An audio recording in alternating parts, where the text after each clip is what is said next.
السلام عليكم ورحمة الله وبركاته ومغفرته. عن أبي هريرة رضي الله تعالى عنه دا أبو هريرة قنو مبارك روايتي ورسول الله صلى الله عليه وسلم مبارك ولد إن الله تبارك وتعالى ويا جل جلاله فجنات كي يسوك لوري مقامات و درجي وركي هغه بنده وای إني لي هذه یا رب دا دی لکم مقامات تراکلی دغه مقام و دغه درجه دی ما تراکی دا په څه وجه باندې وی الله جل جلاله څه ورته وایي بدعاء ولد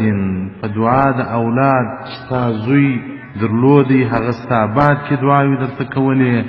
نو الله جل جلاله یې دغه د دعا په وجه مې مقامات سر بلند او لوړ کړل او دغه رنګ به الله جل جلاله ورته ووایي چې ستا اولاد تا ته مغفرت غوښتی په هغه وجه باندې دي دغه درجې لوړې شولې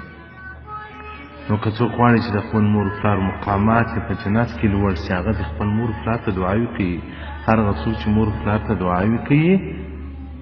د ده له مرګه بعد بیا د خپل اولادونه دعاوې کوي او که موږ داسې غافل وو لکه د ده اوس زماني اولادونه د مور پلار سره چندان تعلق روابط دعاوې نه وي بیا خو موږ هم داسې